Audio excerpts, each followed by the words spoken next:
আসসালামু আলাইকুম, সবাই কেমন আছেন? আপনারা দেখতে পাচ্ছেন আমার ছাদ বাগান। আমি আজকে কিছু ফল হারভেস্ট করে নিব ছাদ বাগান থেকে। এখন আমি 2টা জাম্বুরা পেড়ে নিলাম জাম্বুরা গাছ থেকে, আর এখন কিছু পেয়ারা পেড়ে নিব।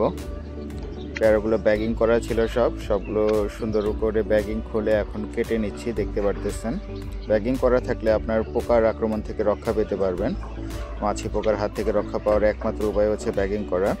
তাছাড়া আপনি স্যাক্সপোরামেন ট্র্যাপ যেটা আছে সেটা ইউজ করতে পারেন, সেটাও কাজের, কিন্তু সেটা মরার আগে ফুল ফুটাই মরে। এই কারণে ব্যাগিংয়ের কোনো বিকল্প নেই।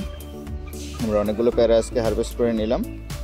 এখন আমরা কিছু আনার পারবো। এটা হচ্ছে আপনার দেখতে পারতেছেন অস্ট্রেলিয়ান আনার। অস্ট্রেলিয়ান আনারটা বেশ সুস্বাদু, মিষ্টি হয় এবং ভিতরে লাল হয়। এটাও অস্ট্রেলিয়ান আনার।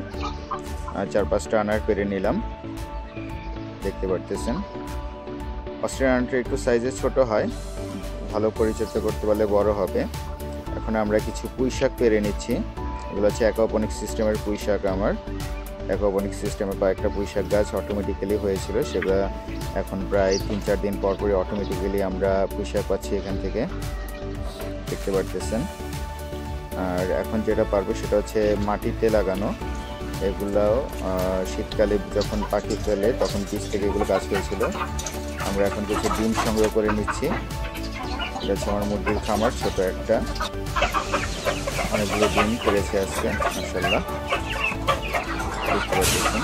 এগুলো হচ্ছে মিশরীয় ফার্মি মুরগি।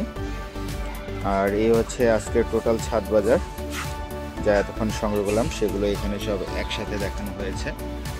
আমরা লেবু, অ্যাকোপনিক সিস্টেমের করলা, আনার, পেয়ারা, তারপরে জাম্বুরা আর পুঁই শাক, এগুলো আজকের সম্পূর্ণ ছাদ বাজার আমার।